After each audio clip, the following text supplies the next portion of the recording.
ئەزانمان لەگەڵتان بەردەوام دەبین بێگومان مامۆستایانی ئاینی توێژێکی گرنگی کۆمەڵگان بەتایبەت بۆ کۆمەڵگایەکی مسلمانی وەک ئێمە ڕابەری ئێمەن وەروە پێشەنگی ئێمەن واروەها پێویستە تاکەکان و هەروە گەنجەکان و ڕۆڵەکانی ئێمە لە دەرەوەی هەر کەسێکی دیکە یەکەم کەس لە دوای پێغەمبەر دوودی خوای لەبێت چاو لە مامۆستایانی ئاینی بکەن و هەروە ئەوان بن بە ڕابەریان و ئەوان بن بە ڕێگانیشاندەریان. لەم تەوەرەدا باس لەوە دەکەین بزانین چۆن مامۆستایانی ئاینی دەبنە پێشەنگ و ئایا مامۆستایانی ئاینی بەوەی کە وتار دەدەن بەوەی کە دەبنە مامۆستایەکی ئاینی و لە مزگەوتێکدا ڕەبارەتی خەڵک دەکەن ئایا دەکرێت بەوە ببنە پێشەنگ یان تایبەتمەندی مامۆستایانی ئاینی پێشەنگ لە چیدا گفتوگوێم بابەتە دەکەم با میوانداری مامۆستا ئەحمەد سۆفی مامۆستای ئاینی کە لە ستودیۆکانمان لە هەولێرەوە لەگەڵمان دەبێت سڵاوت لەبێ مامۆستا بالەوە دەست پێ بکەم ئایا سیفەت و هەروەها تایبەتمەندی مامۆستای ئاینی و زانای ئاینی پێشەنگ لە چیدایە؟ بسم الله الرحمن الرحيم الحمد لله رب العالمين والصلاة والسلام على نبينا محمد وعلى آله وصحبه أجمعين. خوش حالم بأودي دار ودرفة بياني تام باش خواهي قول همولايك سلامت بك لسوران من هولير حسابه بازني هولير ومحوري هوليري بيدلن فاقين يا دكتور خواهي قول سلامتك خواهي قول فرمي لقد كان لكم في رسول الله أسوة حسنة لمن كان يرجو الله واليوم الآخر وذكر الله كثيرا. دنقم ديت دنقم ناي دنقم ديت ما مصايان فرمو بردان با تمام. زاره بچه ده قترت عالم بچه ده قترت زانا بچه ده قترت مامۆستای ئاینی علماء تعريف يعني كده دلين الذي يعلم أحكام الإسلام بدليل هركس أحكام كان إسلام بدليل شرعي بدليل قرآن وحديث بزاني بيدقوثي عالم بلام زنابش استدزاني مثلا مالي خلق ببي حراما دول لروتانيان مثلا نێژ نەکەر لەوانێ بەرەو کوفر بڕوا جەنابش شتی دەزانی بەس پێت ناگوتری عالیم بۆ لە بەرەوەی کەلێت بپرسن دەلیلی شەرعی نازانی کە ئاەتی قورئان و حەدیث پێغەمبەر صلی الله علیه وسلم کەواتە هەر کەسێک ئەحکامی ئیسلام بە دەلیل بزانی پێ دەرێن عالیم. ئەحکامی ئیسلام سێ شتە: ئەحکامی ئیعتیقادی، ئەحکامی ئەخلاقی وەروە ئەحکامی عەمەلی. أحكامي اعتقادي معنى عقيدة وبيد وباور بدليل بزاني بهرس بشكية وعقيدة إلى إلهيات نبوات سمعيات. ذا علم عقيدة دو نوعة جليل الكلام هي دقيق الكلام هي دقيق الكلام وجليل الكلام هردو كان بزاني بدليل باشي أو أحكامي أخلاقي. أحكامي أخلاقي يعني الراس قوي دست باشي دل صافي نبوني حسادات أو أحكام أنا شموي بآيات القرآن وبحديث في غمر صلى الله عليه وسلم بزاني. إنزا أحكامي عملي دوش دقريتو عبادات معاملات. عبادة كان بزاني مثلا النيش روجي زكاة حاج ما علم من الدين بالضرورة أو أناش بدليل بزاني. معاملات حلال حرام ربا ممنوع مسموح مباح. أنا بزاني شهان معاملات مسموحة يعني درست بك مباحة شهان معاملات كمان يعني كما معاملة حرامة كما الرباية أحكام كان بزاني أنواع الربا بزاني تنوع الربا هي أو بيدقوتري عالم بيدقوتري مامۆستای ئاینی بەڵام کەی دەبیتە پێشەوە ئەو کاتە دەبیتە پێشەوە عیلم عمل بە عیلمی خۆی بکە ئەوەی فێر بووە کاری پێ بکە ئەوەی فێر بووە کاری پێ بکە. خوای گەورە بە زانانی بەنی ئیسرائیل فەرمێ ئەتەأمرون الناس بالبر وتنسون أنفسكم وأنتم تتلون الكتاب أفلا تعقلون. يا خواهي گەورە بە پێغمبەری فەرمێ صلى الله عليه وسلم يا أيها الذين آمنوا لم تقولون ما لا تفعلون كبر مقتا عند الله أن تقولوا ما لا تفعلون بس اشتك دلين بخوي نايكن زي بزي ناكن خواهي گەورە فەرمێ كبر مقتا يعني أشد بغضا خواهي گەورە زۆر تووڕە دەبی لەوەی شتێک بڵێ بە خەڵکی بڵێ و بە خۆت جێبەجێ نەکەیت. ئەنجا ئەو عالیمە دەبێ ئەمین بن، مامۆستای ئاینی دەبی ئەمین بی هەتا بێتە پێشەنگ. ئەمین خواهي گەورە فەرمێ یا پێغەمبەر فەرمێ صلی الله عليه وسلم العلماء أمناء الرسل. ضعفك لحديثەکەیدا هەیە لە بابی ئەمانەتی علمی، يعني علماء پێغەمبەر فەرمێ صلی الله عليه وسلم إن العلماء ورثة الأنبياء. علماء میراثگیری پێغەمبەرانن. پێغەمبەران ئەمین بوون، ڕاستگۆ بوون، دەستپاک بوون، هەموو سیفەتێکی جوانیان تێدا هەبووە، هەموو سیفەتێکی ئەخلاقی جوانیان تێدا، پاشەوەی بیر و باوەڕیان لەگەڵ خوای خۆ یەک بوون. بەڵێ مامۆستا وەکو بەردەوام بفەرموو. ئەو کچەی شوعەیبی کاتێک بە بابی دەڵێ موسای بکە شوانی خۆت ئینە خەیڕە مەن ئیستەئجەرتە القەویو الئەمین، پیاوێکی بە قووەتە و ئەمینیشە. بە قووەت یعنی بە غیرەتە، بە دەست و قامیش بە قووەت بێ نیعمەتی خوایە. ئەگەر عالم وەکو حەزرەتی تاڵوت خوای گەورە فەرمێ بەسطەتەن فی العلمی والجسم، هەم لە جسمی خۆی هەم لە علمی خۆی بەهێز بوو. شتێکی باشە بە تایبەتی لە ئەو عەسوورەی بۆ ئەو چەرخ و کاتانەی کە ڕوبە ڕووبوونەوە بە دەست و بازوو بوو. بەڵام پێم وایە ئێستا لەگەرەوەی مرۆڤ وردە وردە گچکە بوویتەوە،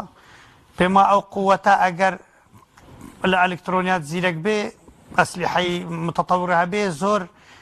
جسم دەورێکی زۆر مهم نابینی. ساڵی 1506 کۆڵت کە دەمانچەی دروست کرد وتی بەغیرەت و بێغیرەت وەکو یەکتری لێ هات، یعنی بەهێز و بەهێز وەکو یەک لێ هات. چونکە ئێستا مناڵێکی سینی لەوانێ بتوانێت تەحەکوم بە چەند شتە بکە. و هەروەها خوای گەورە فەرمێ پێغەمبەری یوسف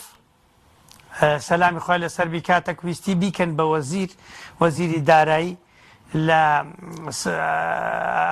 مەلیکی میسری، داوای لە مەلیکی میسر گوتی اجعلني على خزائن الأرض إني حفيظ عليم. ئەمن حەفیظم یعنی پارێزەری مڵکی خەڵکیمە و هەروە خۆش لە پارێزم لەوەی دەستکاری بکەم، علیم علمیشم هەیە بەو شتەی. عولەما حەفیظ بن، عالیم بن، دەبن بە پێشەوە. و خوای گەورە لە ئاخری سوورەتی سەجدا فەرمێ ولقد آتينا موسى الكتاب، ئێمە کە کتاب لەو پێغەمبەر موسای ناردیە وجعلنا منهم أئمة يهدون بأمرنا لما صبروا وكانوا بآياتنا يوقنون. لأخلاقيان صبر ويقين هي لبيدو باوريان يقين لأخلاقيان صبر. هەر کەسێک یەقینی هەبی کە خوای گەورە جزا و پاداشتی دەداتەوە و ئەوەی دەیکە تەنها لە بۆ خوای گەورەیە و مخلصە و دڵسۆزە و یعنی پێی واسە بێ دەستۆ لقائی خوای گەورە یەومە یەقوم الناس لرب العالمین بەرامبەر خوای گەورە ڕادەوەستی و الله سبحانه وتعالى محاسبەی دەکا و حەق بڵێ کە حەقی گوت پێویستی بە سەبر هەیە. لە هەموو قورئانێ لە دوای حەق سەبر هاتووە، چونکە عولەما ئەگەر حەقی نەڵێن پێیان ناگوتێ عولەما، چونکە عولەما دەبێ بە غیرەت بن، حەق بڵێن، کە حەقیان گوت سەبریش دەبێ بگرن. ئەو حەق و سەبرە کەنجی جێبەجێ دەبی کە کەسێکی یەقینی هەبێ کە لە قیامەت خوا جەزای دەداتەوە. زۆر باشە دکتۆر ئەحمەد، ئایا تۆ باست کرد لەوەی کە پێویستە پێش زانایەکی پێشەنگ چی بزانێت و چی بکات و تایبەتمەندیەکانی چی بێت. ئایا بۆ ئەوەی لە ئێستا دەیبینین زۆرێک لە تاکارمان، زۆرە لە گەنجەکانمان کەسانێکی لابەلایە خود کەسانێک کە هەر سەر بە ئیسلامی ژنین یاخود بڵین کە لایەنی دینیشان بە شێوازێک نییە کە لەسەر ڕێگای پێغەمبەر و هەروە ئەو بنەمایانەی کە خوای گەورە بووی ناردوین بڕۆن، ئەوان شوێنی دەکەون و دەیکەنە پێشەنگ و ڕابەری خۆیان. پێویستە مامۆستایانی ئاینی و زانانی ئاینی پێشەنگ چی بکەن بۆ ئەوەی دووبارە ئەم گەنجانە چاو لەمان بکەن و ئەمان ببنە ڕێبەر و هەروەها ببنە پێشەنگی گەنجانی کۆمەلگای ئێمە، بەتایبەت کە گەنجانی ئێمە و هەروە کۆمەلگای ئێمە کۆمەلگایەکی موسڵمانە.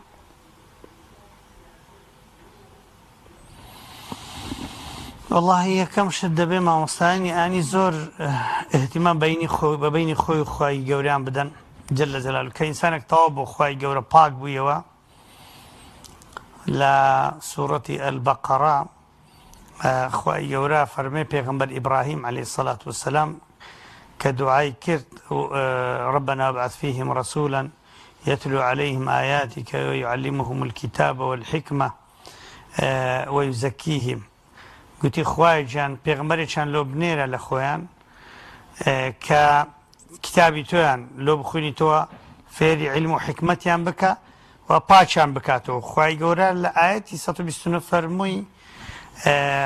او خدایه که پیغمبری چی بو ناردون يعلمك فرموي پیغمبری چی بو ناردون که او پیغمبره يتلو عليهم آياتنا ويزكيهم هنجي فرمي يعلمهم الكتاب والحكمة يعني أي إبراهيم تو دبي تزكية ببيش تعليم خصبا مروفي كتا باك نبي استفادة لعلمي ناكا خلق استفادة لعلمي ناكا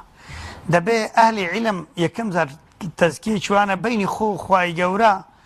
هند باك بن هند بخوش بن أو علمي ديني وربقرنو باسكن إيدي خلق إن صح التعبير أوتوماتيكيا لأن كود ابنه خلق بعلم علماء دزاني وإذا عيوكو زنابشتانو خلقو دبي خلشيهان بدن لما مستعان خرب ابنه نكلا كافتريان كوب ابنه ناك بتسن دوري كسك كبيغمبر دفرمي صلى الله عليه وسلم آخر زماني لكعي كوري لكع حاشا يعني هيتي كوري هيت دتيت السر ما نصيك وقصبو خلق دقو خلق تابريبو لدن هيتو إنسان هيتي فينيا أو خلقانا لزياتي لدوري علماء زانان بانا كوتونا دوای کسانێک بەس لەبەر پارە و لەبەر هێزی هەیە قووەت و سلاحی هەیە و پارەی هەیە ئیدی خەڵک لەیان کۆبنێتەوە خەڵک دەبێت لە دوای علم و ئەخلاق کۆ ببنەوە هەر کاتێک میلەتت بینی بە دوای پارە و هێزدا کەوت ئەو میلەتە بەرە و هەڵدێرە ڕوا ئەو میلەتە بەرە و ماڵوێرانیە ڕوا چونکە قورئانی پیرۆز سلاحی لەگەردابی دین دەپارێزرێت ئەگە قورئانی پیرۆ ئەگە سلاح قورئانی لەگەڵدا نەبی گەل ئەفەوتێنێ و بەرەو ماڵوێرانی دەبا بۆیە زانایان بين خو خواي جوران دبي باك من انزع علمش اهتمام بعلم خواندن همو علم كان علمي علومي شرعي وكباسم كل بدليل وهروها علومي معاصرش كمبيوتر انترنت مستوى ذكاء اصطناعي پیدا بوا يعني زيرة شي دست كردو زانان دبي بيشنگ بن امام غزالي كاتك ل 505 هجري وفاتي كردوا كاتك فلسفه يوناني هات شو خوێندیەوە و تێگەیشت و یەکسەر کتێبێکی دەنەبەناوی تەهافوت الفەلاسفە هەرچی ئەوانەی بە فەلسفە خەڵکیان گومڕا کردبوو هەمووی هینانە سەر ڕێ دکتۆر ئەحمەد باست لە ئینتەرنێت و تەکنۆلۆژیا و سۆشیال میدیا ئەو بابەتانە کرد تا چۆنێک پێویستە مامۆستایانی ئاینی لەگەڵ پێشکەوتنەکانی سەردەمدا بن و گرنگی بدەن بۆ لایەنانەی کە گەنجان و تاکانی کۆمەلگا گرنگی پێدەن بۆ ئەوەی لەو ڕێگەیشەوە بتوانن پێشەنگایەتی و ڕابەرایەتی کۆمەلگا بکەن ئێمە زانایانمان هەن ئیبن ڕوشد و ئیبن سینا و ئەو عالمە گەورن لە ڕووی طب و لە ڕووی فەلەک و لە ڕووی کیمیا و لە ڕووی فیزیا و لە ڕووی علومەکانی دیکە هەمووی ئیحاطیان بەو عیلمانە کردووە و خەڵک ئێستاش لە ئەوروپاش کتێبەکانی ئیبن سینای مەصدەرن لە علمی طبە مامۆستایانی ئاینی شارەزابن لەو بوارانە زۆر پێویستە لەبەر ئەوەی ئەو بوارانە شتی ئینسانین لە کاتی خۆی ئیبن ڕوشد ئەفەرمێ من دەتوانم شتێک دروست کەم خەڵکێکی زۆر بکوژی بەس دەرێ لە ترسی خوای گەورە دروست ناکەم نەوەک خەڵکی بێتاوان بکوژی یعنی ئەو کات دەیتوانێت شتێکی وەکو نەوەوی دروستکە لە هەموو عیلمەکان ئەبوو حەیانی تەوحیدیە و خەواریزمیە و ئەو عالمە گەورانە شتی عجایبیان زانیوە ئێستاش دەبێ زانایانی ئاینی خۆیان و ئەولادیان شارەزای ئەو عیلمانە بکەن یاخود بە معنایشت کە بێن باشترین شت ئەوێ لە گچکەی منداڵەکانیان جوان لە شەریعەت شارەزاکەن ئینجاویان لێنە ئەو بوارانە ببنە عالمی شارەزا لە تەکنەلۆژیا چونکە بتەوێنێتەوە ئێستا زەلیلی ئومەتی ئیسلام لە بەرنەبوونی تەکنەلۆژیایە شوانێکی باش هەبێ عولەمان هەن پێشەوامان هەن حزبی ئیسلامی وامان هێتوانی قیادی هەموو دنیای بکە تەکنەلۆژیا لە بەردەستی بی ئەوانی حەماس دەیان بینی ئێستا تەکنەلۆژیا لە بەردەستی تەکنەلۆژیای دنیا لە بەردەستی بی نە ڕووس و نە سین و نە ئەمریکا و نە ئیسرائیل و یەک کەس ناتوانێت تەماشی چاویان بکە گەورەترین نەقس ئەوڕۆ کە موسڵمان کایەتیان تەخەلوف و دواکەوتنە لە تەکنەلۆژیا ئەگەر لە تەکنەلۆژیا مسلمانان پێشکەوتوو بن علەمای ئیسلام پێشکەوتوو بن و خەڵکی هان بدەن ئەوە دنیا هەمووی دەبێتە تەبعی ئیسلام هەمووی دەبێتە شوێنکەوتەی ئەو ئیسلامە و ئەو ڕۆژ قووەت و پارەت هەبی و خەڵک گوێ لە ئەهلی عیلم ڕادەگرن. باشە دکتۆر ئەحمەد کاتمان ئەوەندەی نەماوە مە بکەمە کۆتا پرسیار بۆ ئەوەی مامۆستایەکی ئاینی و زانایەکی ئاینی پێشەنگی و وەروە ڕابەرایەتی خۆی پارێزێت و لایەنی سیاسی و لایەنی دارایی و ئەم بابەتانە دیکە خۆیان هەڵنەقورتێنە ناو بابەتە ئاینیەکان و هەروە ڕابەرایەتی و پێشەنگایەتی مامۆستایانی ئاینی پێویستە چی بکەن و چۆن پارێزگاری لەو ڕێگا و ڕێباز و هەروە ئەو ڕابەرایەتی پێشەنگی کۆمەڵگای کوردی بکەن. وڵا دەبێت لە مەدرسە ئاینیەکان لە ئەو مەدرسانەی تعلیمینە مەسەل ئێستا ئێمە کۆمەڵ مەدرسەی عەبدوڵای کوڕی عومەرمان هەیە مەدرسەی دارولحەدیثمان هەیە حوجرەمان لە کوردستانێ زۆرن دەکرێت دەست پێ بکەین و بسمیلایی بکەین لە چی ئەو جیلەی تێدادێ فێری اقتصادی ئیسلامی بکەین چۆنێتی بە قۆتبوونی اقتصاد پاش علومی شەرعی طبعاً قورآن و حەدیث پێش هەموو شتێکی دوای علومی ئالە دوای علومی ئالە نەحو و سەرف و مەنطق و بەلاغە و ئەوانە ئەوجا اقتصادی ئیسلامی دەبێت بتەوێت نەتەوێت دەبێت تەڵەبەی علمی علومی شەرعی لە اقتصادی ئیسلامی زۆر ماهیر بی و هەروەها ئەو تەکنەلۆژیا دەبێت بە شێوەیەکی ڕێک و پێک بە منتەزەمی فێریان بکەن لۆی ئیستیفادەی لێ بکەن بەشکم ئومەی ئیسلامی جارێکی دیکە هەڵستێتەوە پێم وایە ئەو هەنگاوەش لە دەوڵەتان لە هەندێک جیان ئاگام لێ هەیە دەکرێت وەکراوە و ئەجاوزی لە گەورە بی ئینشاءڵڵا ئیدی ئەو تەخەلوفە ئەو دواکەوتووە ئەو تەبعیەتە لە بۆ ئەوروپا ئەو ترسانە لە تەکنەلۆژیوان ئەوە وردە وردە نامینی ئینشاءڵڵا تەعالا ئومەتی ئیسلامی هەڵدەستێتەوە من زۆر گەشتبینم. بەڵێ سپاس بۆ دکتۆر ئەحمەد سۆفی مامۆستای ئاینی کە لە سۆرانەوە لەگەڵمانە بووی سپاس دەکەی مامۆستا.